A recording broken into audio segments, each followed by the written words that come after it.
नमस्कार दोस्तों, स्वागत है आप सभी लोगों का एक बार फिर से सागर सिविल सर्विसेज के यूट्यूब प्लेटफॉर्म पर। दोस्तों कैसे हैं आप सभी लोग। हम आशा करते हैं कि आप सभी लोग बहुत अच्छे होंगे, स्वस्थ होंगे और बहुत अच्छे तरीके से आप सभी लोग जो है अपने विषयों का रिवीजन कर रहे होंगे। दोस्तों अभी हाल ही में जो बड़े त्यौहार थे दीपावली और छठ पूजा, निश्चित तौर पर आप सभी लोगों ने इनको अच्छे से एंजॉय किया होगा। लेकिन अब बारी आ चुकी है इस एंजॉय के बाद जो है एक बार फिर से उठ खड़े होने के लिए अपनी आगामी परीक्षा के लिए। आप सभी लोगों ने थंबनेल में देख लिया होगा कि हम किस बारे में बात करने वाले हैं। आज हम दिल्ली पुलिस के जो है स्ट्रेटजी के बारे में बात करने वाले हैं। अब कई सारे अभ्यर्थियों को लग रहा होगा कि सर हमारे पास स्ट्रेटजी है जिसे हम फॉलो करके अपनी सारी चीज़ें अच्छे से कर रहे हैं। तो मैं उनके लिए ये कहना चाहूँगा, अगर आपकी खुद की अपनी स्ट्रेटजी है जिसे आपने बनाया है और आप अच्छे से उसको सिलेबस को उसके आधार पर कवर कर सकते हैं समय रहते और रिवीजन कर सकते हैं, तो निश्चित तौर पर आपको अपनी स्ट्रेटजी में कोई बदलाव करने की ज़रूरत नहीं है। स्ट्रेटजी खासकर उन अभ्यर्थियों के लिए होती है जिनकी स्ट्रेटजी जो है दूसरे को देख करके बना लेते हैं, आदर्शवादी स्ट्रेटजी होती है और वो उसको जो है शेड्यूल को पर्टिकुलर फॉलो नहीं कर पाते हैं, तो वो अपने आप को थोड़ा सा तनावग्रस्त महसूस करते हैं कि हमारा तो कोई सिलेबस कंप्लीट ही नहीं हो रहा है, हम चीज़ों को रिवाइज ही नहीं कर पा रहे हैं, लगता है हमारा सिलेबस पूरा कंप्लीट नहीं होगा एग्जाम तक। तो वो जो है अपने आप को थोड़ा सा ऊहापोह की स्थिति में डाल लेते हैं। तो उनके लिए खासकर आज हम विशेष बात करने वाले हैं, विस्तृत चर्चा करने वाले हैं कि स्ट्रेटजी कैसे बनाई जाएगी, क्यों बनाई जाएगी और किसको आधार में रख करके बनाई जाएगी। स्ट्रेटजी बनाने से पहले दोस्तों आपको कुछ चीज़ें ध्यान रखना चाहिए जो विगत वर्षों में चली आ रही हैं, यानी कि आपको एक पैटर्न नज़र आएगा, उसके आधार पर आप अपनी परीक्षा के लिए स्ट्रेटजी बना सकते हैं दिल्ली पुलिस के लिए। अब खास करके जो हम दिल्ली पुलिस के लिए स्ट्रेटजी की बात करने वाले हैं, तो इस बार जो वैकेंसी आई है 2025 में दोस्तों वो 7565 वैकेंसी आई है और इस बार जो फॉर्म पड़ा है लगभग 31.5 से 32 लाख के आसपास का फॉर्म पड़ा है। आरटीआई के थ्रू एक जानकारी आई थी कि लगभग 30 लाख के आसपास फॉर्म पड़ा है, लेकिन लगभग 1-2 दिन पहले की जानकारी थी। लास्ट के 1-2 दिन में फॉर्म ठीक ठाक गिरता है, तो लगभग 31.5 या 32 के आसपास फॉर्म गिरा है अप्रोक्स। और पिछली बार 2023 में जो वैकेंसी आई थी उसमें 7547 वैकेंसी थी और 32 लाख जो है फॉर्म पड़ा था। आपको ये बात ध्यान रखना है, इस बार भी कंपटीशन बहुत लो नहीं हो गया है। इस बार की फॉर्म थोड़ा कम गिरेगा तो जो है कंपटीशन कम हो जाएगा, ऐसा नहीं है। इस बार भी आपको जानकर थोड़ा सा आश्चर्य लगेगा, इस बार भी जो बच्चे हैं एक सीट पर लगभग 420 से 425 के आसपास बच्चे जो है फाइट करने वाले हैं। एक कम आंकड़ा नहीं होता है, ठीक ठाक नंबर्स होता है एक सीट के लिए, इतने बच्चे फाइट करने वाले हैं। तो ये चीज़ें तो आपने नॉर्मल देख ली, लेकिन 2023 में जो टोटल फॉर्म गिरा था उसके आधार पर जो वैकेंसी थी उसमें जो कट ऑफ बनी है उसको भी आपको ध्यान में रखना है। आप उसे नज़रअंदाज नहीं कर सकते कि क्योंकि स्ट्रेटजी आप बनाएं तो एक वैज्ञानिक तरीके से बनाएं कि जिससे आप अपने आप को संतुष्ट कर पाएँ कि हाँ हमने इतना किया है, अपनी जो स्ट्रेटजी है उसमें ये चीज़ें हमने ऐड करी हैं जिसके आधार पर हम जो है सफलता की जो सीढ़ी है उसको चढ़ने के लिए अपने आप को तैयार मान सकते हैं। तो उसमें जो है 2023 में जो मेल की कट ऑफ थी दोस्तों अनरिजर्व कैटेगरी में वो 65.03 थी। ये वो कट ऑफ है जो प्रीलिम्स की फर्स्ट स्टेज की होती है, यानी कि डॉक्यूमेंट वेरिफिकेशन और फिजिकल के पहले की जो कट ऑफ होती है ये वो कट ऑफ है जो जनरल की 65.03 उठी थी अंडर रिजर्व कैटेगरी में।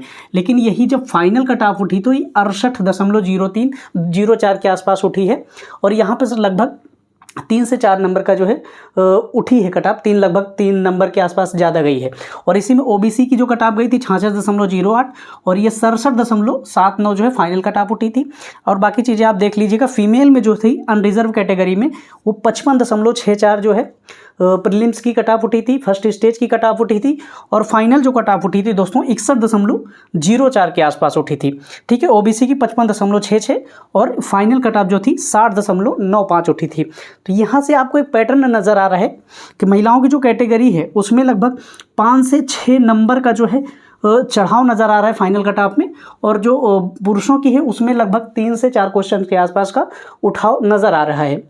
तो इसके आधार पर आपको ये चीज़ ध्यान रखना है कि इस बार जो कट ऑफ उठ सकती है वो फर्स्ट स्टेज की जो हो सकती है, फर्स्ट स्टेज की उसमें लगभग मान के चलिए कि 2 से 3 क्वेश्चन आप एक्स्ट्रा मान के चलिए, क्योंकि हर बार कई बार ऐसा होता है कि बहुत सारी सोशल मीडिया यूट्यूब पर सारी क्लासेस बहुत सारी फ्री में मिल जाती हैं और पहुंच लोगों की बहुत ज़्यादा हो जाती, कई सारी तकनीकी अन्य चैट जीपीटी वगैरह ये सारी चीज़ें आ जाती हैं।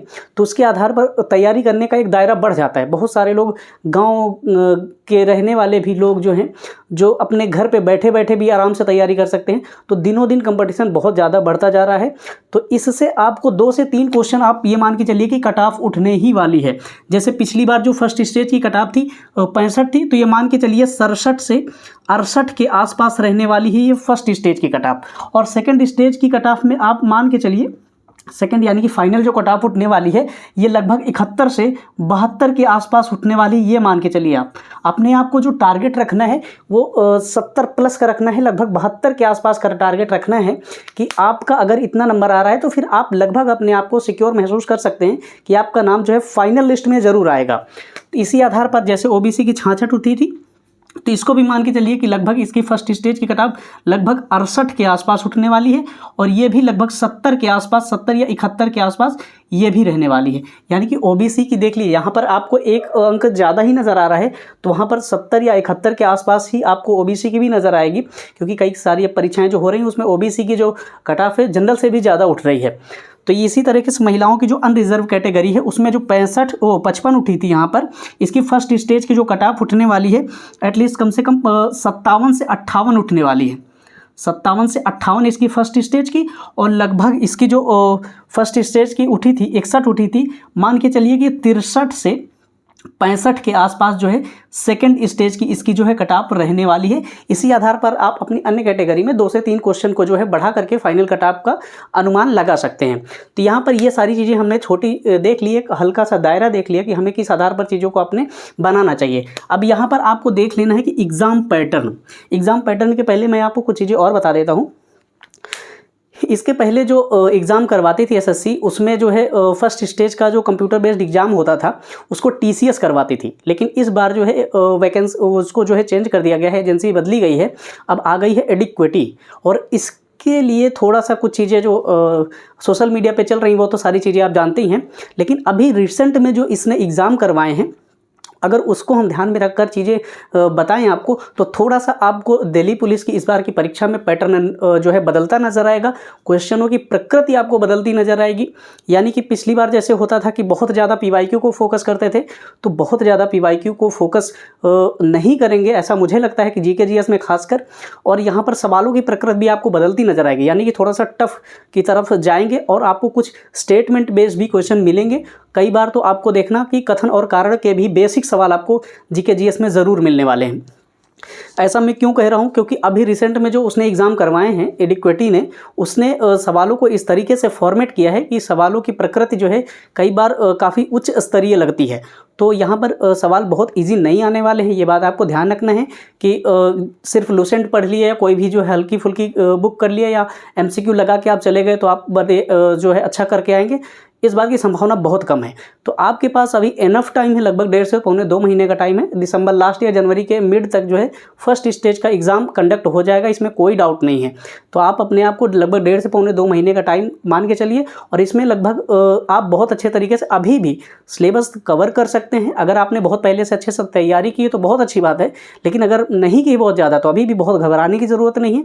2 महीने बहुत होता है, आप इसमें अच्छे से सिलेबस भी कवर कर सकते हैं और चीज़ों को रिवाइज भी कर सकते हैं। लेकिन आपको ध्यान रखना है, अब सिलेबस को बहुत ज़्यादा नए तरीके से पढ़ने की ज़रूरत नहीं है, क्योंकि आपका सिलेबस वहाँ पर सिर्फ शब्दों में लिख दिया गया कि भूगोल में भारत का भूगोल और जो विश्व का भूगोल, उसमें थोड़ी थोड़ी चीज़ें लिख दी गई हैं कि यहाँ से पूछा जाता है। लेकिन सिलेबस जब आप अच्छे से एक्सप्लोर करेंगे तो आपको बहुत लंबा सिलेबस मिलेगा, बहुत वाइड सिलेबस मिलेगा, तो इसको आप पूरी तरीके से पढ़ नहीं सकते हैं। तो अगर आपने पढ़ा है और थोड़ा बहुत आपका बाकी है तो आप 20 से 22 नवंबर तक आप इसे कंप्लीट कर लीजिएगा। इसके बाद आप डिटेल सिलेबस के पीछे मत भागिएगा, ज़्यादा से ज़्यादा आपको रिवीजन पर फोकस करना है, क्योंकि रिवीजन ही इस एग्ज़ाम की जो है सफलता की कुंजी है, ये मान के चलिए आप। अब यहाँ पर इसके बारे में आपको थोड़ा सा ध्यान रखना है, इसमें जो है मैथ के कितने क्वेश्चन आते हैं, लगभग 10 क्वेश्चन आते हैं, रीजनिंग के 25 क्वेश्चन आते हैं, कंप्यूटर के 10 क्वेश्चन और GK GS के जो है 50 क्वेश्चन। यहाँ पर आपको सबसे ज़्यादा फोकस करने वाली ज़रूरत है कि यहाँ पर GK GS में दोस्तों 50% का अपने आप वेटेज है, क्योंकि 100 क्वेश्चन का आपका पेपर होता है तो उसमें 1 नंबर का 1 क्वेश्चन होता है और 1/4 की निगेटिव मार्किंग है। आपको रिस्क लेना है, नंबर ऑफ अटेम्प्ट ठीक ठाक लेना है, ये चीज़ आपको ध्यान रखना है।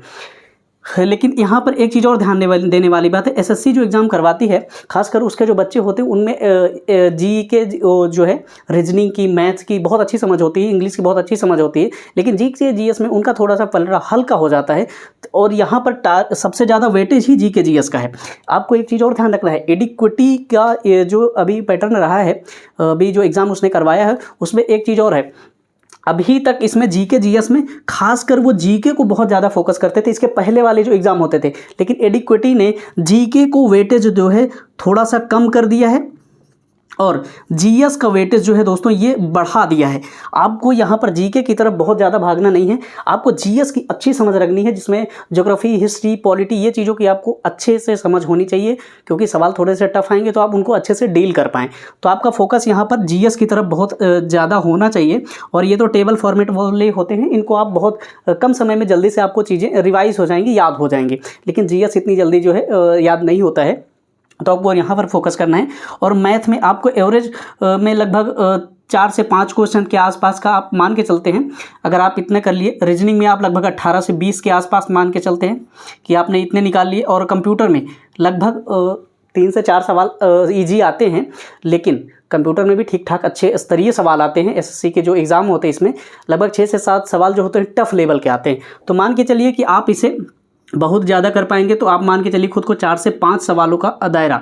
लेकिन आपको यहाँ पर सबसे ज़्यादा फोकस करना है, किसी भी तरीके से आपको यहाँ पर लगभग 35 प्लस लेके आना है, 35 प्लस लेके आना है। और अपना जो स्कोर है नियर अबाउट 70 प्लस टारगेट रखना है। 70 जो प्लस है, 71 या 72 प्लस आपका जो टारगेट है, कोशिश करिए कि वहाँ तक ज़रूर पहुँच जाएं, क्योंकि मेरिट जो है इससे नीचे, फाइनल मेरिट इससे नीचे जो है उठने के चांस बहुत कम है। इससे ऊपर जा सकती है, लेकिन इससे नीचे नहीं जाएगी, 70 से नीचे तो नहीं जाएगी, ये बात आपको ध्यान रखना है। तो यहाँ पर आपने सारी चीज़ें देख लिया है कि ये चीज़ें ऐसी ऐसी हैं। अब आपको लग रहा होगा कि हम इसमें क्या करने वाले हैं, तो हमारी तरफ से एक प्रयास किया जा रहा है दोस्तों, इस YouTube चैनल पर आप सभी लोगों के लिए जीके जीएस की जो फ्री क्लासेस हैं, यानी कि आप सभी लोगों से जो सिलेबस का आपका दिया गया है उसके आधार पर MCQ बनाए गए हैं टॉपिक वाइज, और उनको जो है अच्छे से विस्तार पूर्वक एक्सप्लेनेशन के साथ आप सभी लोगों को इस चैनल पर प्रोवाइड करवाया जा रहा है। सारी चीज़ें बिल्कुल फ्री हैं, यानी कि आपको इनका जो है कोई चार्ज देना नहीं पड़ेगा। आपका जीके जीएस का सिलेबस अच्छे से कवर करवाने का हम पूरी तरीके से प्रयास करेंगे, और अगर आप हमारे साथ जुड़े रहेंगे निश्चित तौर पर आपको कई सारे अन्य फ़ायदे भी ज़रूर मिलने वाले हैं।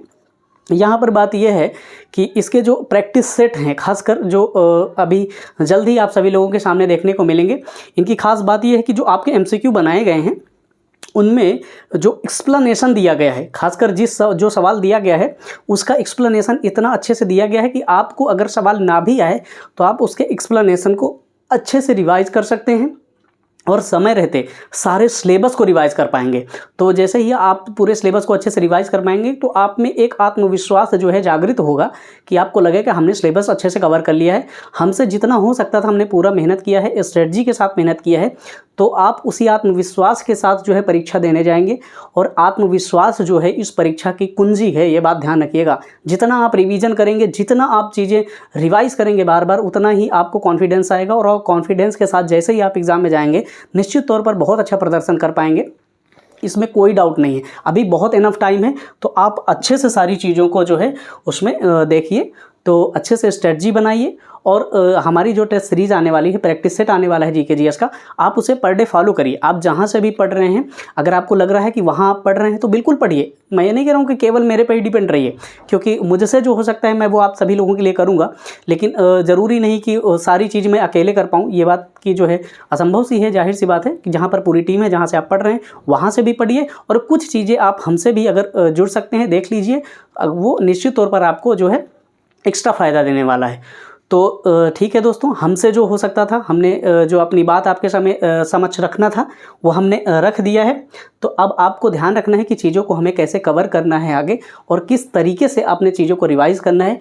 तो इस चीज़ को ध्यान में रखकर अपनी स्ट्रेटजी में अगर थोड़ा बहुत बदलाव करने की ज़रूरत है तो बदलाव कर लीजिएगा, और अगर लगे कि आपकी स्ट्रेटजी ज़्यादा बेहतर है तो आप उसको अमल करते रहिए। लेकिन इन 2 महीनों में आप ज़्यादा से ज़्यादा रिवीजन पर फोकस करिएगा, यही आप सभी लोगों की सफलता की कुंजी बनेगी निश्चित तौर पर। तो चलिए दोस्तों, फिर मिलते हैं नेक्स्ट वीडियो में। तब तक के लिए अपना ख्याल रखिएगा और स्वस्थ रहिए और अच्छे से पढ़ाई करते रहिए। जाते जाते मैं आप सभी लोगों से एक बात और कहना चाहूँगा, अगर आपको हमारा ये प्रयास पसंद आए, हमारी मेहनत पसंद आए, तो आप सभी लोग जो है वीडियो को लाइक कर लीजिएगा, चैनल को सब्सक्राइब कर लीजिएगा, सब्सक्राइब करने की वजह जो है थोड़ा सा आपकी वजह से हमें भी मोटिवेशन मिलता है कि सारी चीज़ों को करने के लिए। और दूसरी बात यह है कि जब भी हम आप सभी लोगों के लिए वीडियोस लेके आएंगे चैनल पर, उसका नोटिफिकेशन आपके पास पहुंच जाएगा। आप सभी लोग उससे वंचित नहीं रहेंगे, समय रहते सारी चीज़ों को अच्छे से आप रिवाइज कर पाएंगे। तो हमारा जो उद्देश्य है, हम एक दूसरे के साथ आगे बढ़ेंगे तो निश्चित तौर पर आपको भी और हमें भी दोनों को सफलता मिलेगी। तो इसी बात के साथ मैं अपनी वाणी को विराम देता हूँ और फिर मिलते हैं नेक्स्ट वीडियो में। धन्यवाद।